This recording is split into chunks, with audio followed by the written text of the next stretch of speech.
বিভিন্ন স্বাদের গল্প শুনতে এখনই সাবস্ক্রাইব করুন আমাদের YouTube channel horoscope official. Hello everyone, আমি সৌমিলি রয়েছি তোমাদের সঙ্গে, আর তোমরা শুনছো হররস্কোপ অফিসিয়াল। আজকে তোমাদের জন্য নিয়ে এসেছি সম্পূর্ণ ভিন্ন স্বাদের একটি গল্প, শ্রেয়মের কলমে X0 কিলোমিটার। আমাদের আজকের গল্পটি সময়ের গোলকধাঁধায় আটকে পড়া চারজন বন্ধুকে নিয়ে। এই চারজন কি পারবে সময়ের ঘেরাটোপ থেকে বেরোতে? জানতে হলে শুনতে থাকুন। শুরু করছি আমাদের আজকের গল্প, শ্রেয়মের কলমে X0 কিলোমিটার।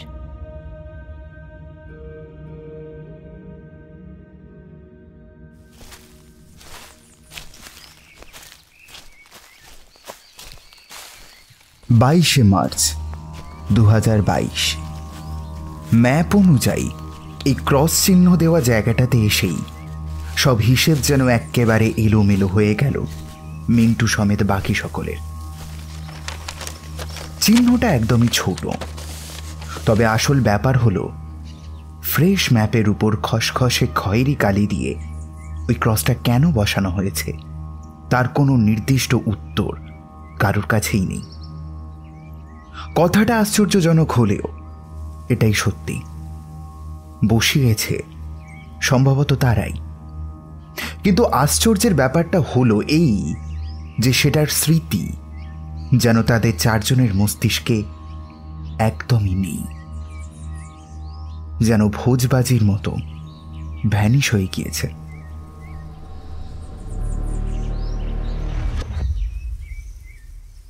বেশ কিছুটা বিরক্তি নিয়ে রবিন শেষমেশ বলেই ফেলল, ভাই ভেটকি, কেসটা কি বল দেখি।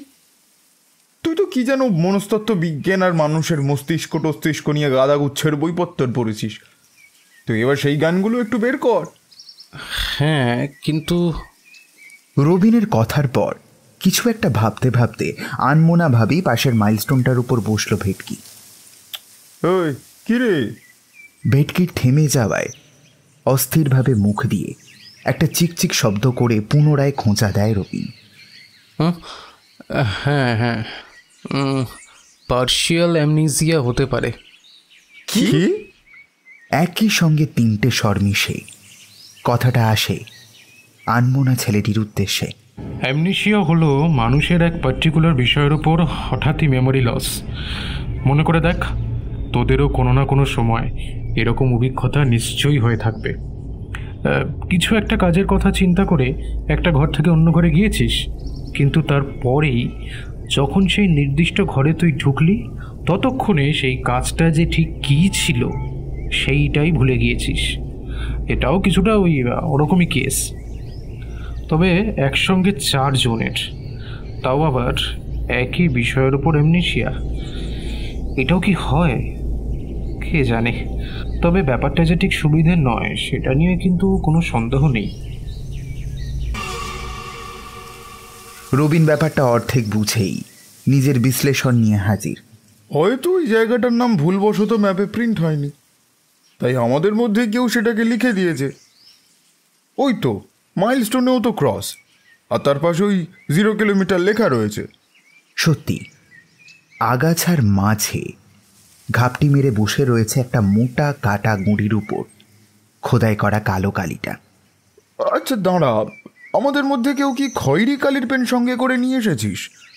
বেশ টান টান উত্তেজনার সাথেই পুনরায় প্রশ্নটা জিজ্ঞেস করল রবি। কিছুটা বিরক্ত হয় অভি। স্যার, ব্রাউন পেন আবার কার কাছে থাকবে? ওভাবে হবে না। মিন্টু, এবার ম্যাপটা দিয়ে দেখি তো।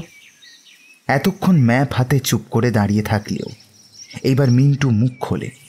দাঁড়া অভি। হাতটা একটু উপরের দিকে তুলে রোদের সামনে হলদেটে কাগজের টুকরোটা মেলে ধরে মিন্টু। এটা সম্ভবত কালি নয়। এইখানে পৌঁছানোর পর থেকেই অনবরত এদিক ওদিক ছটফট করছিল রবিন, কিন্তু এইবার সে খানিকটা শান্ত হলো, আর স্থির হয়ে বসে থাকা ভেটকির চড়িতে দেখা দিল কিঞ্চিত অস্থিরতা। কালি নয় বলছিস? ভেটকির কথাটা শেষ হওয়ার আগেই পরব পরিবেশের গাম্ভীর্য বাড়াতেই কাছেই কোথাও একটা বুনো পাখি ডেকে উঠল তারস্বরে। অভি একটা ঢোক গিলল। তাহলে অভি সমেত বাকি দুজনেরও নিষ্পলক দৃষ্টি আবদ্ধ মিন্টুর দিকে। তাদের কারোর দিকেই না তাকিয়ে মিন্টু উত্তর দেয়, এটা রক্ত।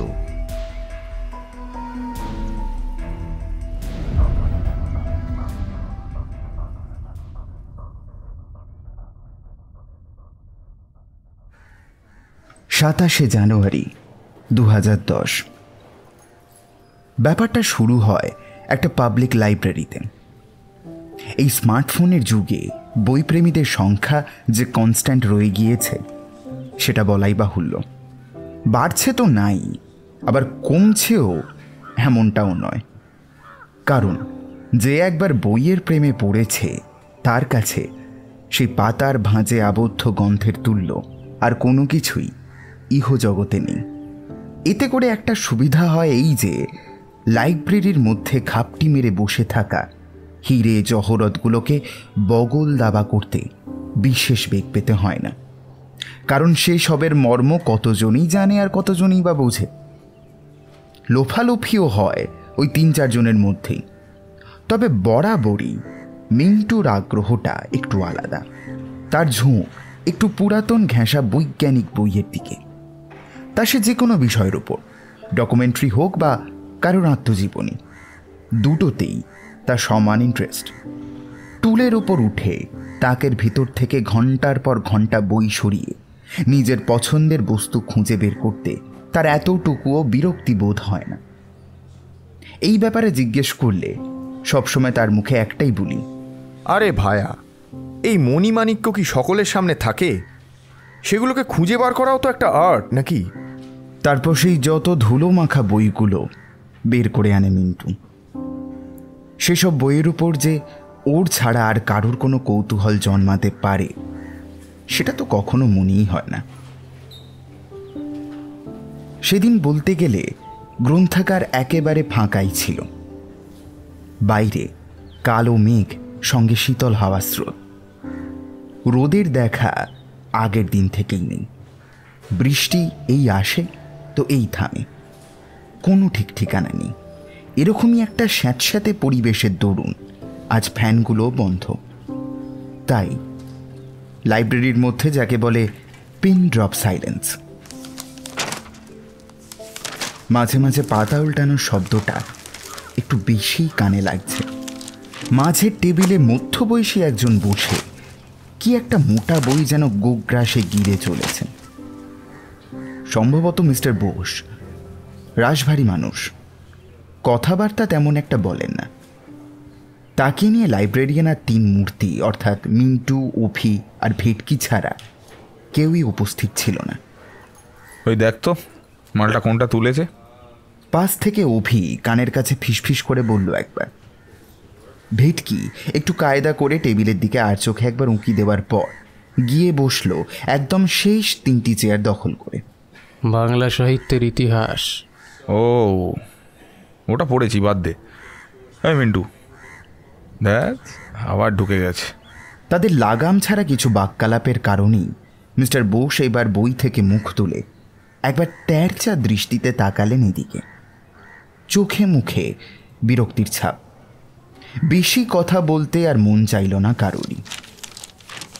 এক কোণে বসে 2টো পাতা উল্টাতে না উল্টাতেই সামনে থেকে ধপ করে একটা শব্দ হতেই চারপাশটা একটা সুপরিচিত মিয়ানো ধুলোর গন্ধে ভরে উঠল মিন্টু। এই দেখ, আজকে যেটা একেবারে হাতে পেয়েছি না, পুরো খাসা। দেখ দেখ। মিন্টুর চোখে মুখে বেশ জোরালো একটা উদ্দীপনার ছাপ। অভি কিছুটা ব্যঙ্গই করল। কি তোর আবার যা পছন্দ। হ্যাঁ, আরে এইটা আলাদা। দেখ দেখ, তোদেরও ভালো লাগবে। পুরো ইউনিক, যাকে বলে একদম ম্যানুস্ক্রিপ্ট। বাজারের দামের চেয়েও বড় কথা, এই জিনিস আর 2টো পাবি না। সম্ভবত এই 1 পিসই আছে, বুঝলি তো। গলাটা কেমন যেন ফিস ফিস করে বলল ছেলেটা। ভারতীয় অজ্ঞাতনামা বৈজ্ঞানিক ও ভারতের বুকে তাদের যুগান্তকারী আবিষ্কার। এই আইনস্টাইন আর নিউটনের ভিড়ে যে কত শত দেশীয় বিজ্ঞানীরা তাদের আবিষ্কার নিয়ে চাপা পড়ে গিয়েছে তার কেউ খবরই রাখে না। এই বইয়ে সব পাবি। না না, আমি সহমত নয়। আইনস্টাইন আর নিউটনের ভিড় কেন? সজোরে দুধারে ঘাড় নেড়ে বলল ভেটকি। বলতে পারিস যে এটা একটা খারাপ কমিউনিকেশন। মানে ধর, এদেশের কত কাজ যে ল্যাবের 4 দেয়ালের বাইরের জগতের আলো দেখল না, তার কোনো হিসেব আছে? আমার মতে এটা একটা কারণ। সেসব বাদ দে, আমাকে আমার বইটা পড়তে দে, এরপর আমাকে আবার পড়াতে যেতে হবে। বলতে গেলে তাদের 3 জনেরই দৈনন্দিন রুটিনটা প্রায় একই রকম। পড়াশোনা, হাত খরচের জন্য 2-1টা করে ছাত্র পেটানো আর লাইব্রেরির আড্ডা। এই নিয়ে একটার পর একটা দিন কেটে যাচ্ছে বেশ ভালোভাবেই। সেদিন আর বিশেষ কথাবার্তা হয়নি। মিনিট 20 পরেই ভেটকে বেরিয়ে যায়। তারপর আড্ডাটা তেমন আর জমেনি। 1 ফেব্রুয়ারি 2010। এরপর নানান কাজের চাপে প্রায় 4 দিন কেউ কারোর মুখ দেখারও ফুরসত পেল না। কিন্তু 5ম দিনই হঠাৎই ফোনে মিন্টুর তলব, কনফারেন্স কল, সঙ্গে ভেটকি আর অভি। একবার লাইব্রেরি আসতে পারবি? একটা শুকনো ঢোক গিলে চাপা উত্তেজনার সঙ্গে বলল কথাটা। তার গলা শুনে খানিকটা অবাক হলেও অভি বলল, কেন রে, এখন ইউনিভার্সিটির যা চাপ। আরে ধুর তোর চাপ, একবার আসতে কি হয়, 8 ঘন্টার ব্যাপার তো। বইটা আমি ফেরত দেব। অভিকে শেষ করতে না দিয়ে এক নাগারে কথাগুলো ভেসে এলো মিন্টুর কাছ থেকে। বলিস কি, এত তাড়াতাড়ি একটা মোটা বই পড়া শেষ? আরে না না, তোরা একবার চল না, সব বলবো। অপর দুজন আর কথা বাড়ায় না, কারণ এতবার করে যখন বলছি তখন কিছু একটা ব্যাপার তো নিশ্চয়ই ঘটিয়েছে। তাছাড়া গলায় বেশ উত্তেজনা রয়েছে। 2 পক্ষকেই চুপচাপ দেখে মিন্টু পুনরায় বলল, কি তাহলে আসছিস তো? হ্যাঁ আসছিস তো, না গিয়ে আর কোনো উপায় আছে কি? আর কিছু বলার আগেই অপর প্রান্ত থেকে তৎক্ষণাৎ ফোনের লাইনটা কেটে দিল মিন্টু।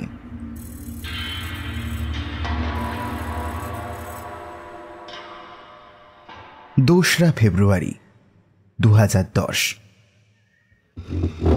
সামনে থেকে চেয়ার টানার একটা ক্যাঁচ শব্দ হওয়ার পর অভি হাত থেকে মোবাইলটা নামালো। পাশেই ভেটকি বসে, চোখে মুখে রীতিমতো বিরক্তির রেশ। নির্ধারিত সময়ের প্রায় 20 মিনিট পর মিন্টু সামনে বসেছে। এতক্ষণে তোর সময় হলো? হ্যাঁ, বিনা সময়ের অপচয় ধীর অথচ তীক্ষ্ণ কণ্ঠে প্রশ্নটা ছুঁড়ে দিল অভি। দেখ, পরীক্ষার সময় সব ফাজলামি কিন্তু একদম মেনে নেওয়া যায় না। এই বইটার ভেতর আমি একটা জিনিস পেয়েছি। এসে থেকে ঠিক যেন চোরের মতো চারিদিক চোখ বুলিয়ে চলেছিল মিন্টু। তাই অভির বিরক্তির দিকে কোনো ভ্রুক্ষেপ না করেই এই কথাটা সে বলল নিদারুণ চেপে। আর সেটা দেখাতেই তোদের আমি ডেকেছি। তোরা চৌম্বক ক্ষেত্র বুঝিস? এই কথাটিও সে বলল নিদারুণ চেপে। হ্যাঁ সূচক ভঙ্গিতে দুদিকে ঘাড় নাড়ল দুজন। সেই চৌম্বক ক্ষেত্র সম্পর্কিত বিশেষ কোনো এক ধারা নিয়ে আমাদের খোদ বাংলার এক বিজ্ঞানীর রিসার্চ নিয়ে বিস্তারিত লেখা রয়েছে এখানে। কিন্তু কিন্তু আশ্চর্যের ব্যাপার, সেই আর্টিকেলের মাত্র 2টো পাতা রয়েছে এই বইটাতে। লেখার মতো আর কিছু ছিল না, তাই 2 পাতা লিখেছে। এতে আর আশ্চর্যের কি আছে? আরে না, এই দেখ 395-এর পর একেবারে 410, মাঝখানের 15টা পাতা একেবারে মিসিং। সেটা বাঁধাইয়ের গাফিলতি হতে পারে। আর দেখ, পুরো বই বা পুরো গল্প না পড়ে সেটাকে জাজ করতে যাস না, সেটা কিন্তু বোকামি হবে। দেখ না, অন্য কোথাও হয়তো আছে সেগুলো। আরে এটাই তো হলো টুইস্ট। কথাগুলো বলে একবার আড়মোড়া ভাঙল অভি। তুই কি আমাকে এইসব বলার জন্য ডেকেছিস? তাহলে আমি উঠি। পুনরায় বিড়ালের মতো সন্তর্পণে চারিদিকে তাকালো মিন্টু। আরে না, পাবলিশার্সের মিস্টেক নয়, কেউ ইচ্ছাকৃতভাবে এটা ছিঁড়ে নিয়েছে। আরও একটা ব্যাপার দেখ, এই দেখ বৈজ্ঞানিকের নামটা যেখানে লেখা ছিল বইয়ের সেই জায়গাগুলোই কেউ কেটে নিয়েছে। আমি গুনে দেখেছি, ঠিক 14টা পাতা ছেঁড়া হয়েছে, আর এই একটা আমি ছিঁড়েছি। তাহলে সব মিলিয়ে 15টা। দেখ, থিসিস ছাড়া ম্যাপের কিন্তু কোনো তাৎপর্যতা নেই। তাই হয়তো এই ম্যাপটা সে নেয়নি, অথবা চুরিটাকে কোনো মানুষের ফাজলামির রূপ দেওয়ার জন্য পুরো থিসিসটাকেই তুলে নেয়নি, শুধুমাত্র প্রথমের ওই দুটো পরিচিতির পাতা রেখে দিয়েছে। শালা কায়দা করে ঠিক শুধু আসল জায়গাটাকে স্ক্যাল্প করেছে। দেখ, তাও এই শুরুটা পড়ে আমি যা বুঝলাম, ইনি বেশ শক্তিশালী একটা চৌম্বক ক্ষেত্রের বিশেষ এক প্রয়োগ, বা বলতে পারিস মানে প্রভাবের ওপর রিসার্চ করছিলেন। কিন্তু কিন্তু তার ভেতরে কোন বিষয় সেটা, আর এটা অন্তত স্পষ্ট যে বেশ পুরনো কেচ্ছা, অথবা যে পাতা ছিঁড়েছে সে ভীষণ রক্ষণশীল। নইলে এখন তো সব জেরক্স করেই সব কিছু মিটিয়ে ফেলা যায় নাকি? আরে পাবলিক লাইব্রেরিতে বুক ট্যাম্পারিং তো আর নতুন কিছু নয়, এরকম ছেঁচড়ামি তো আকচার হচ্ছে। পিছনের কাঠের চেয়ারে হেলান দিয়ে বেশ কায়দা করেই বলল ভেটকি। আর তার ব্যাপারে যদি বিশদ জানতে হয় তাহলে পরিচিতি থেকে ঠিকানা নিয়ে একেবারে তার কাছে চলে গেলেই হয়। বৈজ্ঞানিক যখন খুব বেশি না হোক তার লোকালয়ের আশেপাশের লোকজন নিশ্চয়ই চিনবেন, আর খুব কপাল খারাপ না হলে তার বংশধরেরাও নিশ্চয়ই জীবিত রয়েছেন। ট্যাম্পারিং নয় ভেটকি, এটা স্পষ্ট চুরি। আচ্ছা আচ্ছা, মানলাম। আর আমার দ্বিতীয় প্রস্তাবটা? আরে তোর কি মাথার ঠিক নেই? হ্যাঁ, আমাদের কাছে কি প্রমাণ আছে যে পাতাগুলো আমরাই চুরি করিনি? বইটা ইস্যু করবার সময়ও লাইব্রেরিয়ানকে তো ওই ড্যামেজ এরিয়াগুলো দেখানো হয়নি, আর সেই জন্যই তো বইটা ফেরত দিতে এলাম যত তাড়াতাড়ি সম্ভব। তো বই ফেরত দিয়ে থেমে গেল অভি। তার কাঁধে একটা শক্ত হাত রেখেছে কেউ। ব্যাপার কি? আলোচনা তো বেশ জোরদার চলছে মনে হচ্ছে। আজকের বিষয় কি? এই ঠান্ডা আবহাওয়াতেও মিন্টুর কপালে ঘামের বিন্দু উদয় হলো। পরিবেশ স্বাভাবিক করতে অভি খানিক কৃত্রিম হেসে বলল, না না, তেমন কিছু না। আরে আপনিও বসুন না। এই মিন্টু বই ফেরত দিতে এসছে, তাই ভাবলাম একবার দেখা করে যাই। আচ্ছা, না, পরে একদিন বসা যাবে। আজকাল যে হারে বুক ট্যাম্পারিং হচ্ছে কিছু বলার নেই আর। কই দে মিন্টু, কি ফেরত দিবি দে। সকলের কপালেই কিছুক্ষণের জন্য দু একটা সরু ভাঁজের আবির্ভাব ঘটে। করিডরে মুখের ডান দিকের দরজাটা খুলে ভিতরে প্রবেশ করলেন তিনি। তৎক্ষণাৎ মিন্টু পুনরায় গলা নামিয়ে তৎপর হয়ে ওঠে।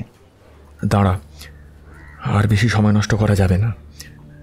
এর মধ্যেই আমি আমার আসল উদ্দেশ্যের কথাটা বলি, কারণ উনি যে কোনো সময় ফেরত আসতে পারেন। এত দূর বলে মিন্টু পকেট থেকে একটা বাদামি রঙের ম্যাপ বের করে সকলের সামনে মেলে ধরল। দেখ, এই দেখ, ম্যাপের এইখানে কালো কালি দিয়ে একটা সার্কেল করা রয়েছে। দেখ, তার মানে কিছু একটা নিশ্চয়ই রয়েছে সেখানে। বলছি কি, শোন না, পরীক্ষার পর তো আমাদের তেমন কোনো কাজ নেই, তাই মানে ঘোরাও হবে, আর বুঝতেই তো পারছিস। হ্যাঁ, পুরাতন বই থেকে পাওয়া ম্যাপে যখন মার্ক করা হয়েছে তাহলে কিছু তো একটা বিষয় নিশ্চয়ই রয়েছে। হয়তো কোনো বাড়ি বা গুপ্ত গবেষণাগারও হতে পারে। মিন্টু, এই আইডিয়াটা কিন্তু মন্দ নয়। না হয় রবিনকেও নিয়ে যাওয়া যাবে। ভেটকি মুখে কিছু না বললেও সম্মতি সূচক ঘাড় নাড়ল। ও বরাবরই একটু কম কথা বলে। জানলার গরাদ টপকে ছলকে আসা রোদের দিকে ম্যাপটা আরও কিছুটা উপরের দিকে তুলে তার উপর উৎসুক দৃষ্টিতে চোখ ফেলল তিনজন, অর্থাৎ মিন্টু, ভেটকি আর অভি।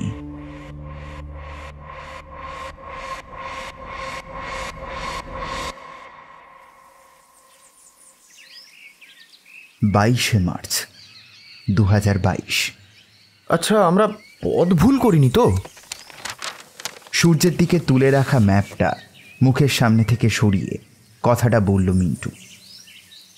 এখন সম্ভবত দুপুর পেরিয়ে গিয়েছে, তবে সন্ধে নামতেও বেশ দেরি। এই কটা বাজে রে? প্রশ্ন করল অভি। 4 জনের মাঝে শুধুমাত্র 2 জনের হাতেই ঘড়ি। 1:40, 1:50। মিন্টুর সাথে সাথেই উত্তর দেয় রবিন। তবে সময়টা শোনার পরেই চমকে উঠল অভি। কি? হতেই পারে না। আমার স্পষ্ট মনে আছে জঙ্গলে প্রবেশ করার আগে আমি জিজ্ঞাসা করলাম, রবিন তখন বলল 1:05। এতক্ষণ ধরে মাত্র 45 মিনিট অতিক্রম হয়েছে। সময়টা দেখার পরেই মুখটা কেমন একটা বিমর্ষ হয়ে গিয়েছিল রবিন সমেত মিন্টুর। এইবার তাতে যেন আরও কিছুটা অন্ধকার মিশল। রবিন কিন্তু কিন্তু করে বলল, আমার ঘড়ি তো 10 মিনিট করে ফাস্ট করা থাকে সব সময়। মিন্টু, তোরটা? না, আমারটা তো সঠিক সময়, কিন্তু কিন্তু এই দেখ এখন বন্ধ। তোরটা আর আমারটা ঠিক একই সময়। কথা শেষ করে না রবিন। তাদের দুজনের ঘড়ির কাঁটাই আশ্চর্যজনকভাবে স্তব্ধ হয়ে গিয়েছে কিছুক্ষণ আগে। মিন্টুর হাতের ডায়ালের বড় কাঁটাটা রয়েছে 8-এর ঘরে ঢোকার মুখে, আর রবিনের 10-এর। মেবি এ কোইন্সিডেন্স। এইখানে আর ভোম্মলের মতো দাঁড়িয়ে থেকে কাজ নেই, চল এগিয়ে চল। সামনে একটা সরু রাস্তা, পুরো চুলের মাঝে সাদাটে সিঁথির মতো। একটা প্রকাণ্ড শেওড়া গাছের পাশ দিয়ে আরও গভীরের দিকে এগিয়ে গিয়েছে ওরা। প্যান্ট ঝেড়ে সেই রাস্তার ধারের মাইলস্টোনের উপর থেকে উঠে পড়ল ভেটকি। যেই জায়গাটা সার্কেল দিয়ে মার্ক করা রয়েছে সেটা আন্দাজ আর কত দূর? খুব একটা বেশি হবে না। এই তো যেই দাগটা পথের নির্দেশনা দিয়েছে সেটার মাঝেই তো যত বিপত্তির সূত্রপাত। মানে এই ক্রসটা কেউ বসিয়ে দিয়েছে, আর সেই ক্রসটা পেরিয়ে আন্দাজ ওই 1 কিলোমিটারের মতন হবে। সূর্যের রশ্মি কিছুক্ষণ আগে থেকেই তেরচা হতে শুরু করেছে। এখন আর দেরি করাটা বোধহয় ঠিক হবে না। আবার ফিরে আসারও তো একটা ব্যাপার আছে। ঝরে পড়া শুকনো পাতার উপর মচমচ শব্দ করে 4 জোড়া পা পুনরায় চলতে শুরু করল। ম্যাপ অনুসারে এইবার আরও ভেতরের দিকে। আচ্ছা রবিন, শোন, তোদের দুজনের ঘড়ি এখন খারাপ, আর আমরা মোবাইল নিয়েও আসিনি। সেই জন্য সময়ের পারফেক্ট হিসেবে আমাদের বাদ দিতে হবে। কিন্তু সূর্য বলছে বিশ্রামের পর আন্দাজ 1 থেকে 2 ঘন্টা নিঃসন্দেহে কেটে গেছে। আর যদি সত্যি তাই হয়, এতক্ষণে কিন্তু আমরা মার্কড এরিয়াতে ঢুকে গেছি। জঙ্গলের ভিতর সেই নির্দিষ্ট পথ ধরে হেঁটে যাওয়ার বেশ কিছুক্ষণ পর কথাটা না বলে থাকতে পারল না অভি। তারপর খানিকটা এদিক ওদিক তাকিয়ে গলাটা নামিয়ে বলল, আর এখানের পরিস্থিতি কিন্তু আরও খারাপের দিকে। দলের মধ্যে উপস্থিত বুদ্ধিতে সেই সব থেকে এগিয়ে। রবিন ছেলেটা এমনিতে বাচাল হলেও বেশ সাহসী। রবিন একটা সার্ভাইভাল ট্রেনিং ক্যাম্পের বহুদিনের ছাত্র, এবং তাকে দলে নেওয়ার বলতে গেলে এটাই একমাত্র কারণ। যদি ম্যাপটা ঠিকঠাক হয় তাহলে তুই যা বলতে চাইছিস, মানে আমরা পথভ্রম করেছি কিনা, সেটার কিন্তু কোনো সম্ভাবনা নেই। এতক্ষণ বাতলামো করে চলা ছেলেটার গলায় এবার একটা দলনেতার গম্ভীরতা। ম্যাপে তো একটাই রাস্তা দেখিয়েছে, আর এই জঙ্গল কিন্তু যাকে আমরা বলি দুর্ভেদ্য, আর এই জঙ্গল কিন্তু সেরকম দুর্ভেদ্যও না, ছড়িয়ে ছিটিয়ে গাছ গজিয়েছে। আসল পথ থেকে সরিয়ে গিয়েও কিন্তু সহজেই হাঁটা সম্ভব। যখন অন্যদিকের ঘাসের উপর এরকম স্পষ্ট দাগ নেই, তখন এটা বলা যেতেই পারে যে ম্যাপের সেই লম্বা রেখা এই রাস্তাকেই প্রদর্শিত করছে। অর্থাৎ আমরা কোনো ভুল করছি না। কথাটায় যথেষ্ট যুক্তি আছে, তবে আরও একটা উল্লেখ্য ব্যাপার কিন্তু সমান্তরালভাবে ওদের সাথে ঘটে চলেছে। যদিও প্রাকৃতিক বলেই হয়তো সেটা সমীকরণের বহিরাগত, কিন্তু তাও সেটা ঘটছে। সময়ে সময়ে পরিবর্তন হচ্ছে সেটা। কুয়াশা, আশেপাশে এত তাড়াতাড়ি অন্ধকার নামছে কেন ভাই? এবার বেশ একটু ভয়ে ভয়েই জিজ্ঞেস করে মিন্টু। তারপরও একটা অনিশ্চয়তার সুরে সে বলে, কুয়াশা দেখেছিস সেদিকটায়? তুই ভুল করছিস ভাই, 45 মিনিট বা 1 ঘন্টা নয়, আমরা কমসে কম 2.5 ঘন্টা এইভাবে হেঁটে চলেছি। কথাটা শোনা মাত্রই সকলের বুকের ভেতরটাই একবারের জন্য থমকে যায়, কারণ উপস্থিত কেউই এর বিরোধিতা করল না। এর একটাই অর্থ, যে কথাটাতে সত্যতা থাকলেও থাকতে পারে, নতুবা কথাটাকে ভুল প্রমাণ করার মতো যুক্তি তাদের কাছে অনুপস্থিত। আশেপাশে গাছগাছালির পরিবর্তন কিন্তু তেমন কিছুই নেই। শুধু যদি একটু নিখুঁতভাবে পর্যবেক্ষণ করা যায় তাহলে দেখা যাবে পায়ের তলায় ঝরে পড়া পাতার সংখ্যা এখন প্রায় 0-এর কাছাকাছি।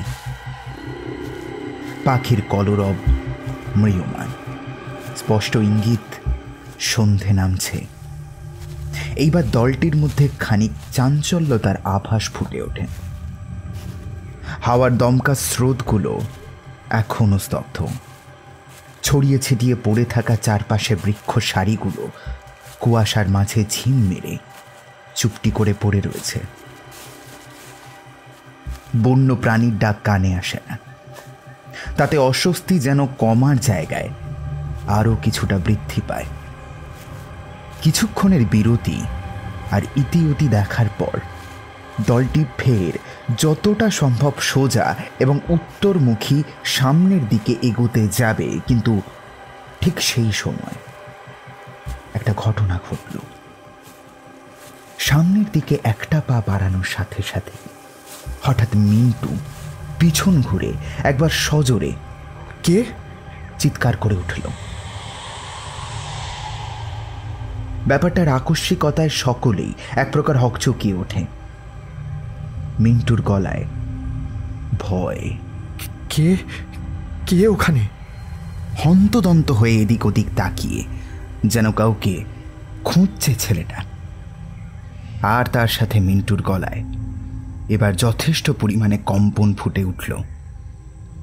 অভি কিচ্ছু না বুঝতে পেরে বলল, কি হলো? কাকে? দাঁড়া দাঁড়া। অভিকে কথার মাঝপথে থামিয়ে সেই আগের মতোই বারংবার ইতিউতি তাকাতে থাকে ছেলেটা। কেউ একটা ছিল আমার ঠিক পিছনে। আমি স্পষ্ট টের পেয়েছি আমার ঠিক পেছনে, কিন্তু কিন্তু কিন্তু এখন কোথায় গেল? এই এই তোরা কি আমার পেছনে কাউকে দেখেছিস রে? এহেন অদ্ভুত একটা প্রত্যুত্তর শুনে তাদের চোখ মুখ দেখে বোঝা যায় যে এরকম একটা কথা তারা কেউই আশা করেনি। হ্যাঁ মানে? ভেটকির গলায় বেশ অপ্রস্তুতের ছাপ। এখানে তো আমরা 4 জন ছাড়া আর কেউ নেই। কী সব বলছিস? নেই না, কিন্তু কিন্তু আমি স্পষ্ট শুনতে পেলাম। মানে মানে মন বলল যে আমার ঠিক পেছনে যেন একদম কেউ দৌড়ে এসে দাঁড়িয়েছে, আমাকে ঘিরে নড়াচড়া করছে। একটা একটা শব্দ মনে হলো আমার কানে আসছে। আমি না ঠিক বুঝতে পারছি না। কিছুটা স্বাভাবিক হওয়ার চেষ্টা করার পর থামল মিন্টু।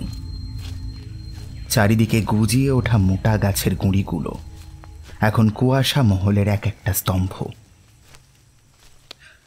আর তাদের ভৌতিক নাট্যমঞ্চে রয়েছে মাত্র 4টি চরিত্র। রবিন এবার মিন্টুর কাছে এগিয়ে আসে। দেখ, আর ভিতরে যাওয়াটা কি ঠিক হবে? কিন্তু কথাটা শোনা মাত্রই সমস্ত ইতস্তত ভাবটা কাটিয়ে উঠে গলায় একটা কিঞ্চিত স্বস্তির মেকি ভাব ফুটিয়ে তুলে মিন্টু বলল, না না, হয়তো আমার মনের ভুল। আসলে কুয়াশার মাঝে হয়তো হাওয়া দিয়েছে একটু। কথাটা যে সম্পূর্ণ যুক্তি এবং ভিত্তিহীন সেটা সকলেরই জানা, কারণ আক্ষরিক অর্থে হাওয়া চলা মানে যেটা বোঝায় তা এখানে একেবারেই নেই। একটা অদ্ভুত গুম মেরে রয়েছে গোটা জায়গাটা। সন্ধ্যের শব্দ, সন্ধ্যের আঁধারের যে নিজস্ব আলো থাকে সেটা এখানে লুপ্ত প্রায়। অভির কিন্তু সম্পূর্ণ আলাদা একটা চিন্তা। মাঝে মাঝেই সে মনে কি একটা বিড়বিড় করে চলেছে। কিরে, নিজের মনে কি বিড়বিড় করছিস? ভেটকি সেটা বুঝে একবার কাঁধ ঝাঁকিয়ে দিল অভি। তার উত্তরে ধীর গলায় একটা প্রশ্নসূচক ইঙ্গিত নিয়ে অভি বলে, সবই মেনে নেওয়া যায়, কিন্তু একটা জিনিস কি তোরা খেয়াল করলি? হঠাৎ করেই চারিদিকটা কেমন অন্ধকার হয়ে যাচ্ছে না? এত তাড়াতাড়ি সন্ধে নামে কিভাবে? সত্যি কি আমাদের সময় আমাদের অজান্তেই বয়ে গিয়েছে নাকি? ব্যাস এইটুকু বলেই অভি এবার কিছুটা দ্রুত গতিতে এগিয়ে যায় মিন্টুর দিকে। কিন্তু কাঁচা রাস্তার উপর জেগে থাকা একটা পাথরের টুকরে বাধা পেয়ে একটা হোঁচট খেল রাস্তাতে। আরে আস্তে, কি করছিস? পুনরায় থমকে যায় অভি। তবে এইবার সে নয়, উপস্থিত বাকি সকলের কানে গিয়েছে শব্দটা। খুব ক্ষীণ, তাও সতর্ক কানের পর্দায় তা ক্ষণিকের জন্য ধরা দিয়েছে। ঠিক যেন শুকনো খসখসে মাটির উপর দিয়ে দ্রুত পায়ে কয়েকজন মানুষ দৌড়ে গেল। শব্দের বিবরণ হুবহু মিলে যায় কিছুক্ষণ আগে দেওয়া মিন্টুর বিবরণের সাথে। নিজেদের মধ্যে একবার সন্দিগ্ধ দৃষ্টি বিনিময় পর্বের মাঝেই রবিন হঠাৎই চমকে ওঠে। কিছুক্ষণ আগের ঠিক মিন্টুর মতোই এবার সে সজোরে এদিক সেদিক ঘাড় ঘোরায়। মুখে কিছু না বললেও তার গলার শিরা ফুলে উঠেছে। রবিনের দিকে স্থির দৃষ্টিতে তাকিয়ে থাকা মিন্টুর চোখের মণিও এবার পিছনের দিকে যেতে চায়। সঙ্গে আবার সেই শব্দ, যার উৎপত্তি স্থল এখনো অজানা।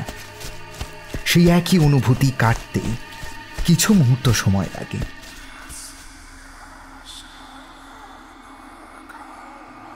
যেন কিছু লোক তাদেরকে ঘিরে কলরব করছে। তারা বুঝতে পারছে তাদের উপস্থিতি, কিন্তু আগন্তুকরা যেন পঞ্চ ইন্দ্রিয়ের ধরা ছোঁয়ার বাইরে।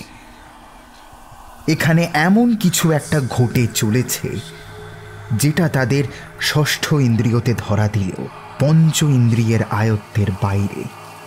শেষ না করা কথাটা এবার সেই অস্বস্তিকর পরিবেশের মধ্যে কিছুটা সাহস জুগিয়ে বলে ফেলে অভি। হতে পারে যে তিনি কোনো আগাছা বা অজানা উদ্ভিদ নিয়ে রিসার্চ করছিলেন, যার ফুলের কোনো নেকটার গ্ল্যান্ডের হিপনোটিক এসেন্স রিলিজ করার ক্ষমতা রয়েছে, আর যার জেরেই আমরা এইসব অদ্ভুত ব্যাপার হ্যালুসিনেট করছি। কারণ সবাই তো একসাথে ভুল শুনতে বা একই জিনিস অনুভব করতে পারে না। আর এই জঙ্গলের ভিতর নতুন কোনো স্পিসিস অফ প্ল্যান্ট পাওয়া একেবারেই অস্বাভাবিক কিছু নয়। অভিকে থামিয়ে দেয় ভেটকি। সকলেরই চোখে মুখে একটা সম্মতিসূচক অভিব্যক্তি, শুধুমাত্র মিন্টুর ছাড়া। কারণ এই ঘটনার ক্ষেত্রে এর থেকে বেশি যুক্তিসঙ্গত ব্যাখ্যা আর হয় না। হ্যাঁ, ঠিক বলেছি ছবি। আর এদিকে পরিস্থিতিও সেই ইঙ্গিতই দেয়। বন জঙ্গলের ম্যাপের সঙ্গে ওই ম্যাগনেটিক ফিল্ড নিয়ে করা রিসার্চের কী সম্পর্ক? মিন্টু তখনও নির্বাক। ভেটকি বলে চলে, দেখ, ম্যাপটা কিন্তু শেষ পাতায় ছিল। হতেই পারে যে সেটা বইয়ের সূচিপত্র অনুযায়ী তার ঠিক পরের বৈজ্ঞানিকের কাজের সাথে রিলেটেড, আর আমরা সেটাকে ভুল ইন্টারপ্রেট করছি। তোর কি তার কীর্তিকলাপের ব্যাপারে কিছু মনে আছে? মানে এই ম্যাগনেটিক ফিল্ডের পরের বৈজ্ঞানিকের ব্যাপারে কিছু, তার কাজের ব্যাপারে কিছু কি বইটাতে পড়েছিস? এই সম্ভাবনাটা এতক্ষণ কারুর মাথাতেই আসেনি। মিন্টুর গলাও এবার সংকোচে কাঁপল কিছুটা। সে তো জানি না ভাই, আমি তো আর পড়িনি, নামটাও তো আর সেভাবে লক্ষ্য করিনি, কিন্তু কিন্তু এতটা ভুল হবে আমার? দেখ, এটা নিজেদের মধ্যে তর্ক বিতর্ক করার একদমই সময় নয়। যদি ধরিনি অভির কথা সঠিক, তাহলে ভয়ের তো কিছুই নেই। আচ্ছা, একটা কাজ করা যাক। এই যে সামনের বেটে গাছটায় একটা কাপড় বেঁধে দেওয়া হোক, এবং এই পথ ধরে তারপর একদম সোজা কিছুটা এগিয়ে যাওয়ার পরেও যদি পরিস্থিতির উন্নতি না হয়, তাহলে ফিরে যাব আমরা। আর যদি কোনোভাবে আমরা পথ ভুল করে থাকি। এত দূর বলে রবিন একবার তাকায় তাদের পিছনে ফেলে আসা রাস্তার দিকে। অন্ধকার আর কুয়াশা ছাড়া সেখানে আর কিচ্ছু নেই। তাহলে এই গাছ পুনরায় আমাদের চোখে পড়বে। শেষমেশ সকলের নিরুপায় সম্মতিতে তাই করা হলো। এখান থেকেই ফিরে যাওয়াটা যদিও একটা সমাধান হিসাবে ধরে নেওয়া যায়, কিন্তু তাহলেও এই পথভ্রমের দিকটা সন্দেহের খাতাতে রয়েই যাবে। সেটার জন্য আবার দুটি পথ, হয় এই স্থান থেকে সোজা পিছিয়ে যাও, নতুবা এগিয়ে যাও। গরম রক্ত পিছিয়ে যেতে জানে না, তাই এগিয়ে যাওয়াটাই ঠিক হয় তাদের 4 জনের মধ্যে।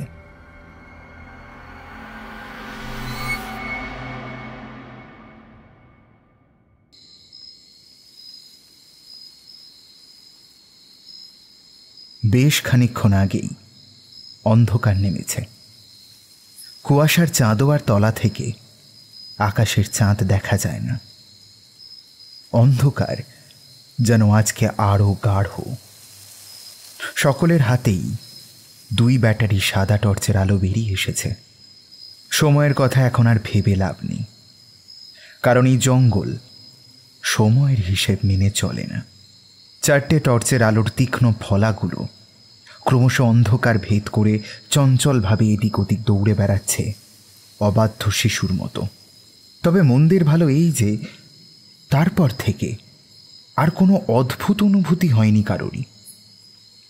খসখসে শব্দটাও কানে আসেনি তারপর থেকে।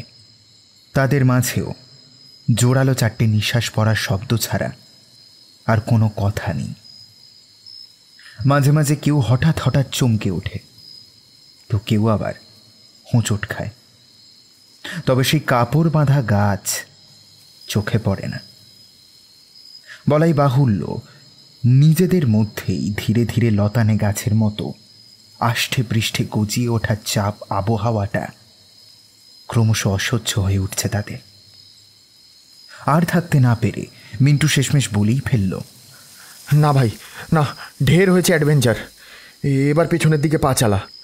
হ্যাঁ সেটাই। রবিনের কথা শেষ করার আগেই পাশে দাঁড়িয়ে থাকা ভেটকি আচমকাই রবিনের কাঁধ খামচে ধরে। দাঁড়া একবার, ওদিকে দেখ। কিছুটা অপ্রস্তুত হয়ে পড়ে রবিন। ভেটকির টর্চের রেখা আর তার দৃষ্টি বরাবর তাকিয়ে সে দেখে ওদের সামনে কিছুটা দূরে এই নির্জনতার মধ্যেও সম্ভবত জনতার আশা। জনতা ঠিক নয়, একজন লোকই হবে হয়তো। কানে আসছে শব্দটা এবার। নিজ মনের হাসি কান্নার সংমিশ্রণে তৈরি হচ্ছে সেটা। ফের ভ্রু কুঁচকে যায় মিন্টুর। বাকি 2 জন বিষয়টি বুঝতে পেরে টর্চের আলো ফেলে। শব্দটা লক্ষ্য করে এগিয়ে যায় কিছুটা। সামনে একটা গাছ রাস্তাটাকে ভেঙে দিয়েছে। কিছুটা এগিয়ে তাদের দিশা ডান দিকে মুড়তেই চমকে ওঠে সকলে। টর্চের সাদা আলোয় এবার শব্দের উৎপত্তি দেখা যায়। কিছুটা দূরে একটা বুড়ো লোক সম্ভবত একটা পাথরের টিলার উপর পায়ের উপর ভর দিয়ে বসে রয়েছে। মুখটা প্রায় পুরোটাই হাঁটুর ভাঁজে আড়াল করা, পিঠটা বেশ কুঁচো, মাথার সামনের দিকটায় সম্ভবত চুল নেই, আর যা অল্প সংখ্যক চুল তাও এদিক ওদিক পাতলা আগাছার মতো। অস্বাভাবিক রকম রুক্ষ। দলটার মধ্যে অধৈর্যের মাত্রা বৃদ্ধি পেতে পেতে এখন মাত্রা ছাড়ালো। এদিকে বনের ঘনত্ব যদিও তুলনামূলকভাবে কম। বৃদ্ধের দিকে টর্চের আলো গিয়ে পড়ায় তৎপর গতিতে একটা হাত কোনোই থেকে ভাঁজ করে মুখের উপর রাখল। ভেটকির কানের কাছে ফিসফিস করল অভি, লোকটার কাছে যাওয়া কি ঠিক হবে? হ্যাঁ ঠিকই হবে, দেখে তো মনে হচ্ছে বেশ বয়স্ক, আর এমনিতেও আমরা তো 4 জন আছি। এত দূর বলে বৃদ্ধের আশেপাশেও আলো ফেলে পরিস্থিতি পর্যবেক্ষণ করে নিয়ে ভেটকি বলল, অসুবিধে বিশেষ কিছুই হবে না। তাহলে ওনার কাছেই ব্যাপারটা একবার জিজ্ঞেস করা যাক, উনি যদি কিছু জেনে থাকেন। মিন্টুর গলাতে এতক্ষণ যেন একটু ভরসার আভা। রবিন আর কিছুই বলল না, চুপচাপ এগিয়ে যায় তাকে লক্ষ্য করে। পিছু নেয় বাকি তিনজনেও। তবে আশ্চর্যের ব্যাপার হলো, বৃদ্ধের সামনে গিয়ে দাঁড়ানো সত্ত্বেও অঙ্গভঙ্গিতে তেমন কোনো পরিবর্তন দেখা দিল না। সেই একইভাবে কনুই দিয়ে মুখ ঢেকে পায়ে ভর দিয়ে বসে রয়েছে লোকটা। অভি নিস্তব্ধতা ভেঙে বলল, এই যে শুনছেন? কথাটা শোনা মাত্রই যেমন আকস্মিকভাবে মুখ ঢেকেছিলেন, ঠিক তেমন করেই সজোরে মাথা তুললেন। বুকের ভিতরটা একবার যেন ছ্যাঁত করে ওঠে সকলে। লোকটার মুখটা একটু লম্বাটে গোছের, তবে মুখ দেখে বয়স আন্দাজ করা সম্ভব নয়। অসংখ্য বলিরেখার ভাঁজে প্রায় পুরো চামড়াতে ঢেউ খেলে গিয়েছে। ছানিযুক্ত চোখের চাহনি অপরিষ্কার এবং ঘোলাটে। তাতে টর্চের আলোর ছটা পড়লে মনে হয় যেন ধূসর মার্বেলের গুলি। চুলবিহীন মাথার দুধারে কালচে দাগ, যেন কেউ খামচে দিয়েছে। কঙ্কাল সার কাঁধে একটা ঢলা থলে, গায়ে ছিন্ন ফতুয়া এবং নিম্নাঙ্গ বস্ত্রহীন। তবে সেই চাহনিতে যেন এক তীক্ষ্ণ মর্মভেদী ক্ষমতা। এক দৃষ্টিতে যেন ভিতরের সবটা জরিপ করে নিতে পারেন। তবে উত্তরের বদলে বুড়ো পাল্টা একটা প্রশ্ন ছুঁড়ে দেয় তাদের দিকে। কি পথ জানা আছে নাকি হারিয়েছ? কথাটা বলেই একটা অদ্ভুত খসখসে হাসির তরঙ্গ ছড়িয়ে যায় এই অন্ধকার প্রাঙ্গণে।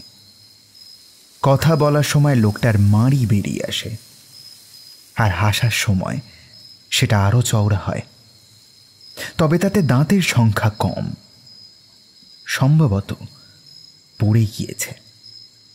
সব মিলিয়ে মিশিয়ে একটা গা শিরশিরে ভাব।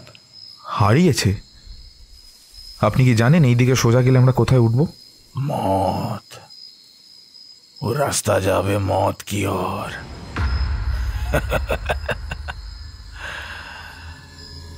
কথাটা বলেই পুনরায় সেই অস্বস্তিকর হাসির তরঙ্গ ছড়িয়ে পড়ে সেই নিস্তরঙ্গ আবহে।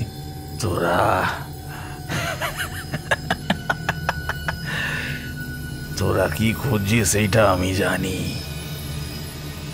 পরন্তু পাবি না, কারণ তোরা যে বেঁচে আছিস সেটারই প্রমাণ কিধার আছে। কিধার আছে? বৃদ্ধের শেষ বাক্যটি কানে যেতেই দুপা পিছিয়ে যায় মিন্টু। এই আপনি বলতে কি চাইছেন? হ্যাঁ, এই তো আমাদের হৃদস্পন্দন চলছে। কথাটা শোনা মাত্রই সেই টিলার উপর তড়িৎ গতিতে লিংলিংয়ে সরু পা নিয়ে উঠে দাঁড়ায় লোকটা। সেই সাথে ঘষতে ঘষতে এক প্রকার পাগলের মতো কি যেন বিড়বিড় করতে শুরু করে। বিষয়টা আর ভালো লাগলো না কারুরই। পুরো ঘটনাটাই কেমন যেন অদ্ভুত। তোরা কি ভাবছিস মানুষের মত শুধু হৃৎপিণ্ড বন্ধ হলেই হয়ে যায় নাকি? ঠেরে যা, এই দেখ। এই বলে কাউকে কিছু বলার সুযোগ না দিয়ে এক প্রকার রাগে চিরবির করতে করতে নিজের ঝোলা থেকে এক গোছা কাগজ বের করে সে ছুঁড়ে দেয় তাদের সামনে। ঘামের স্রোত এখন তাদের সকলেরই গলাবে নিম্নগামী। হৃৎপিণ্ডের ধুকপুকানিও প্রখর। চারজনের মাঝে পুনরায় একবার চোখ চাওয়াচাওয়ির পর ইতস্ততভাবে সেগুলোর মধ্যে থেকে একটা কুড়িয়ে নেয় মিন্টু। পাশে দাঁড়িয়ে থাকা রবিন তৎক্ষণাৎ সেগুলোর দিকে টর্চের আলো ফেলতে, না না না না, এ হতে পারে না, এ হতে পারে না বলে প্রায় চিৎকার করে পিছনের দিকে ছিটকে পড়ে যায় মিন্টু। বৃদ্ধর গলাতে এইবার হাসির সাথে ভেসে আসছে একটা ছন্দ। অদ্ভুত শব্দের সমাহারে তৈরি হওয়া একটা অর্থহীন ছন্দ। কালের মুখের শেষ নাই, গিলেছে তোদেরও অভাগাই গিলেছে।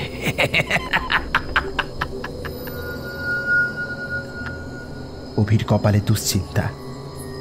বাকি দুজনেরও পায়ের তলার জমি যেন খসে গিয়েছে। অভি জিজ্ঞেস করে, কি হলো মিন্টু? কি এমন লেখা আছে ওতে? 405। মানে কি 405? ভাই ভাই তোর মনে আছে ওই বইটার 395 থেকে 410 পাতা অবধি মিসিং ছিল? এই দেখ ভাই, 405 নম্বর পাতা। এতদূর বলে কম্পমান হাতে সেই পাতাটা মিন্টু এগিয়ে দেয় অভির দিকে। এই পাতাগুলো আমি চিনি। এইগুলো ওই বইটা ছিঁড়ে যাওয়া পাতাগুলো। আমি নিশ্চিত তুই গুনে দেখ ওগুলো সংখ্যায় 14। কথা শেষ করে মিন্টু, কিন্তু এদিকে বৃদ্ধের কোনো বিরাম নেই। সেই অস্বস্তিকর হাসির বিষাক্ত তরঙ্গ থেকে যেন তাদের মুক্তি নেই। পথ খুঁজবি পথ, বলবি আবার, ফিরবি এখানে বারংবার।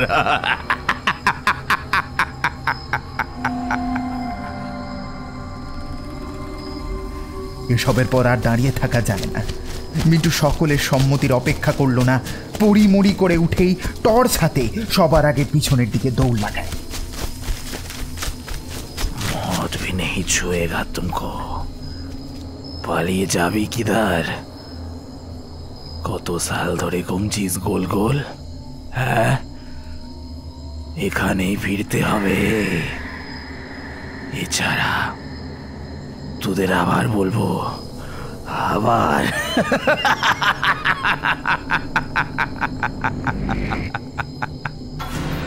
কালের বুকের শেষ নাই, গিলেছে তোদেরও অবাগায়। খুঁজবি পথ, ভুলবি আবার, ফিরবি এথায় বারংবার। মौत भी नहीं छुएगा तुम्हें, পালিয়ে আবার যাবি কিধার? কত সাল ঘুমছিস গোল, ফিরবি হেথা। এ ছড়াও তোদের বলবো আবার।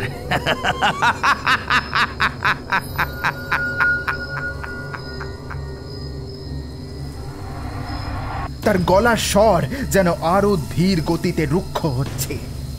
অট্টহাস্যের তরঙ্গ আরো জোরালো। গোটা নিস্তব্ধ মহল ভেঙে চুরমার হয়ে যায় সেই দূষিত সংমিশ্রণে। কিছুটা এগিয়ে একবার জোরালো হোঁচট খায় মিন্টু। গাছের শেকড়ে লেগে ছড়ে যায় বেশ অনেকটা। কুঁকিয়ে ওঠে ছেলেটা। হাত থেকে ছিটকে পড়ে যায় টর্চ। পকেট থেকে বেরিয়ে আসে সেই বাদামি ম্যাপ।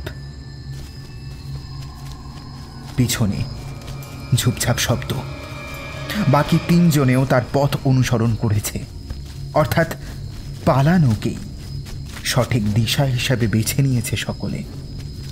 মিন্টু একবার নিজের মনেই বলে, শালা যত নষ্টের গোড়া এই ম্যাপ। টর্চটা কিছু দূর ছিটকে গিয়েছিল। হামাগুড়ি দিয়ে সেটাকে হাতে তুলে ম্যাপের উপর ফেলতেই পুনরায় একটা আতঙ্কের আর্তনাদ করে বসে ছেলেটা।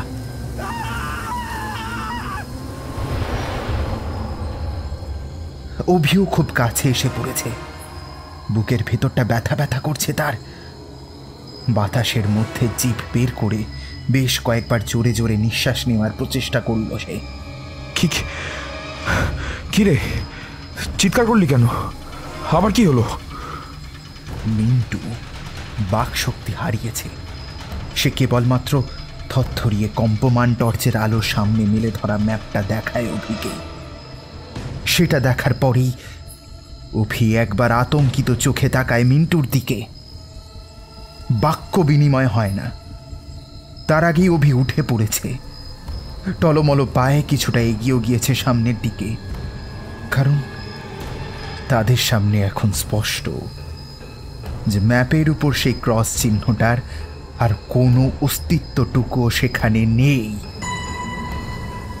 ঠিক যেভাবে সেটা ভোজবাজির মতো এসেছিল তেমন করেই গায়েব হয়ে গিয়েছে।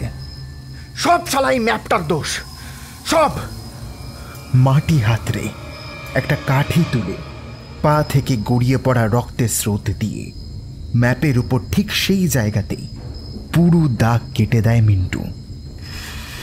এই মিন্টু, মিন্টু ওঠ ভাই, আমাদের এখান থেকে বেরোতেই হবে। ওরে এখনো বুঝলি না, জায়গাটা অতি প্রাকৃতিক, ভুতুরে, বেরোতে হবে এখান থেকে। উঠ ভাই। ভেটকির গলা। সম্বিত ফিরে পেয়ে পুনরায় আধার হাতড়ে টর্চের আলোকে ভরসা করে শুরু হয় তাদের এই পলায়ন প্রক্রিয়া।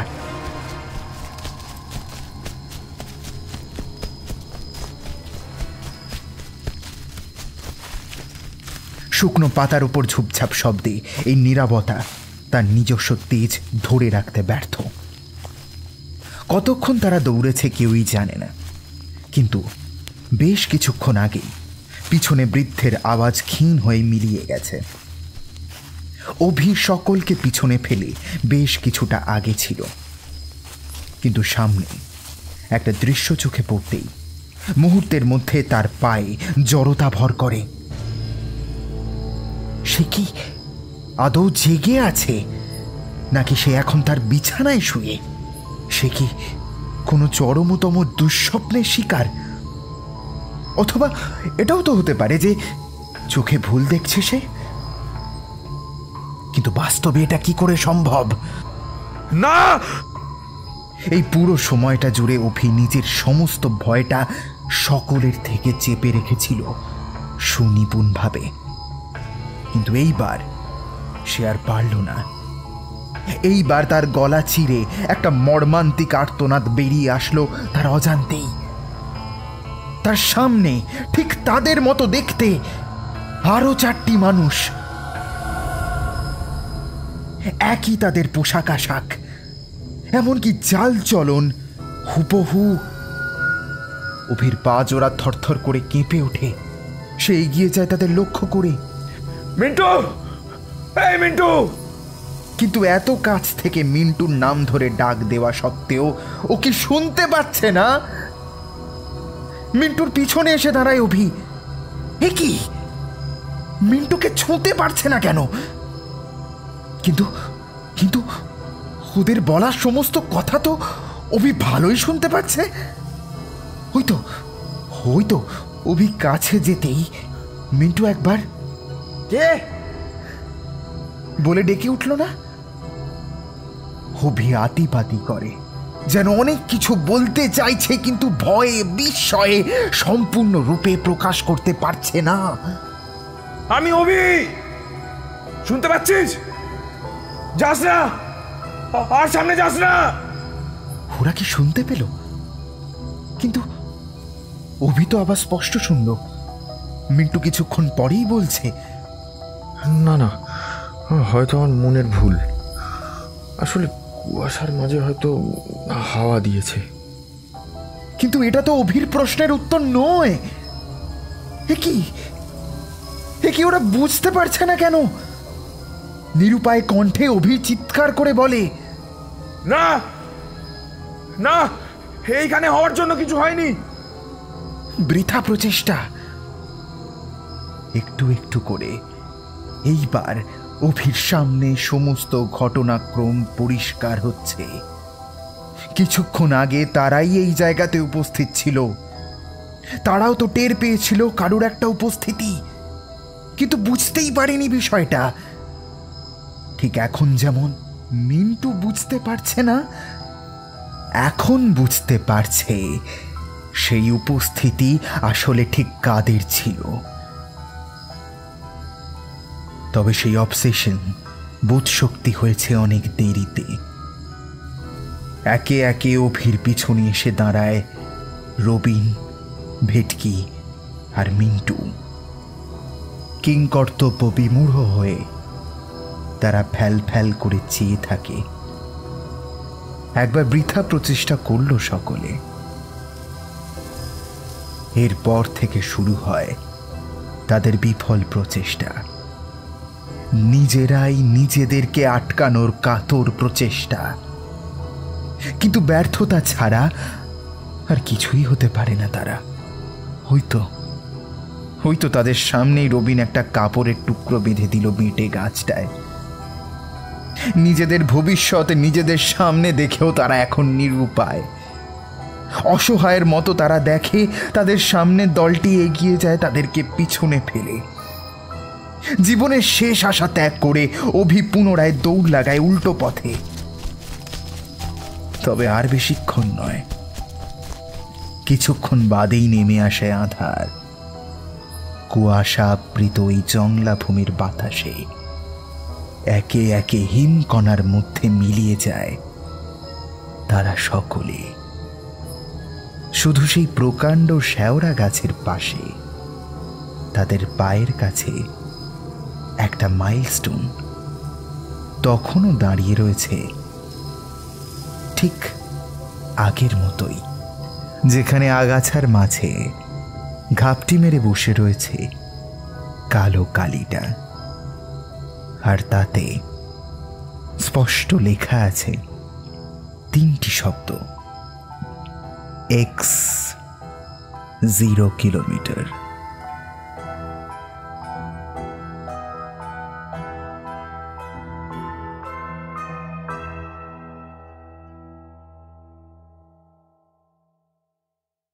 বাইশে মার্চ 2022।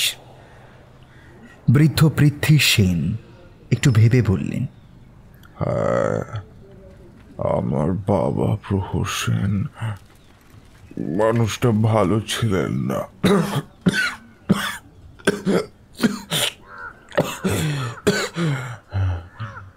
কাশির দমক বেরিয়ে আসে তার গলা চিরে।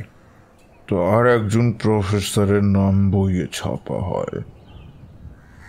ডাইমেনশন এবং টাইম লুপ নিয়ে রিসার্চ করেছিলেন ভদ্রলোক। মানে ধরুন, একই সাথে পৃথিবীর বুকে অন্য এক ডাইমেনশন আর টাইম লুপ জুড়ে দেওয়া। পরে পড়াশোনা করে জানতে পারি যে এরকম একটা পসিবিলিটি থাকলেও থাকতে পারে।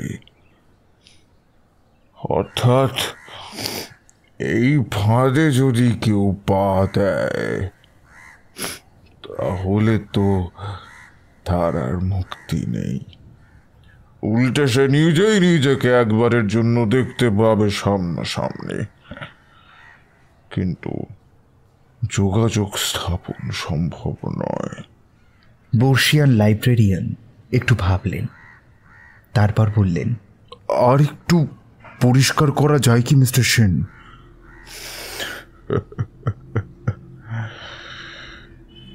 বিষয়টা হলো, ধরুন আপনি যদি টাইম লুপে আটক হয়ে 1 থেকে 10 অবধি বলছেন, এই সময় আপনি যখন 1, 2, 3 বলে যাচ্ছেন, ঠিক তখনই আপনার অন্য ডাইমেনশনে আটকে পড়া সত্তা রিভার্স টাইম লুপের কারণে 9, 8, 7 এইভাবে বলছে। যখন পৃথিবীতে টাইম লুপ চলছে তখন অন্য মাত্রায় অর্থাৎ ডাইমেনশনের মধ্যে রিভার্স টাইম লুপ চলতেই পারে। স্কর্ডিঙ্গার তো সেই পসিবিলিটির কথাই বলে গিয়েছেন, তাই না?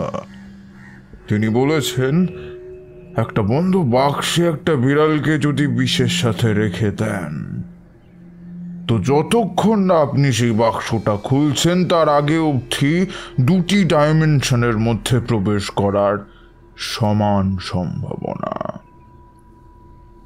একটিতে বিড়ালটি মৃত, আরেকটিতে বিড়ালটি জীবিত। যেই মুহূর্তে আপনি বাক্সটি খুললেন তখন যে কোনো একটি ডাইমেনশনের মধ্যে আপনি নিজেকে পাবেন।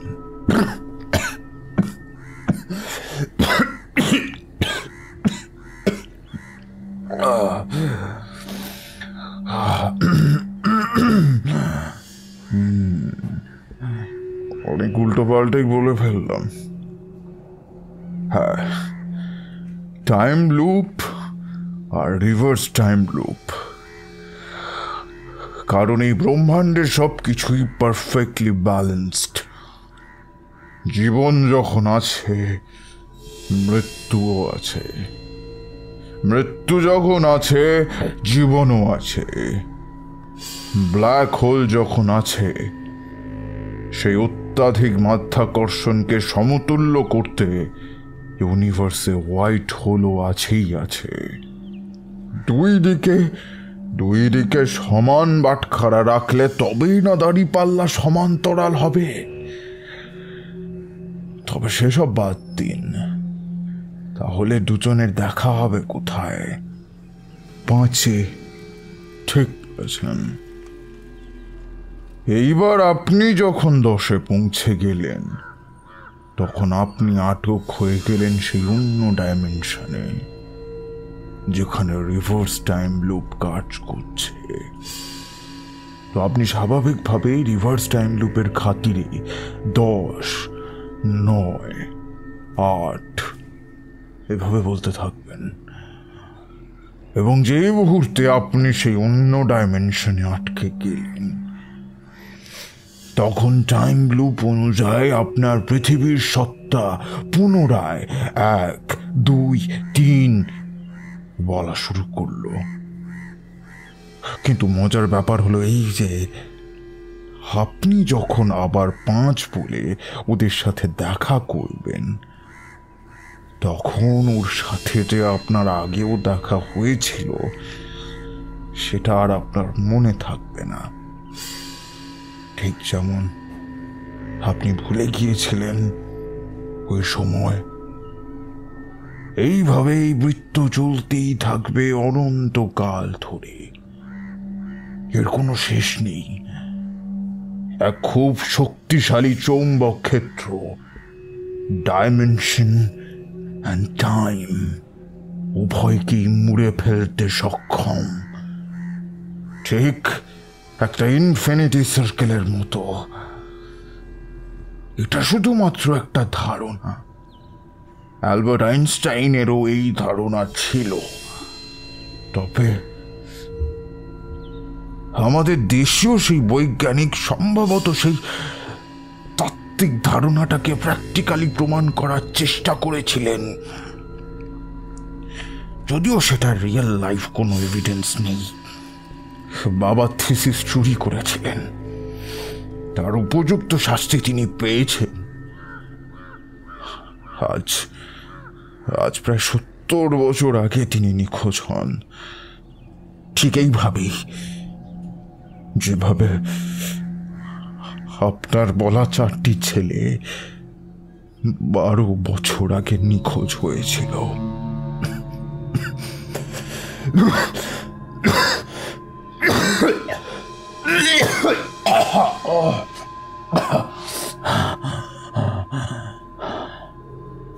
একটানা এত দূর বলে 2 দমক কাশির রোল বেরিয়ে আসে বৃদ্ধের গলা থেকে। একটা জলের গ্লাস তার দিকে এগিয়ে দেন মিস্টার ঘটক।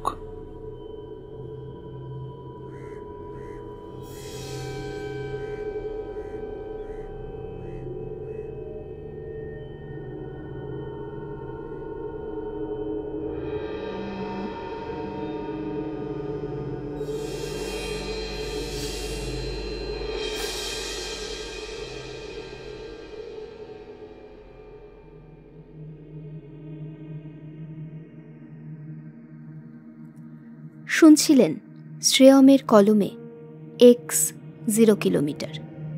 কেমন লাগলো আজকের গল্প? কমেন্ট বক্সে আপনার মতামত জানাতে ভুলবেন না। আজকের গল্প পাঠে রক্তিম, গল্পের সূত্রধর আমি সৌমিলি, অন্যান্য চরিত্রে অভিষেক, স্পন্দন, নীল এবং রক্তিম। শব্দ সংযোজন রিম্পা, আবহ ঋদ্ধি, প্রচ্ছদ রৌনক, স্ক্রিপ্টিং অনিন্দিতা, পরিবেশনা ও পরিচালনায় টিম হররস্কোপ। আমরা খুব তাড়াতাড়ি ফিরছি আমাদের পরবর্তী উপস্থাপনা নিয়ে।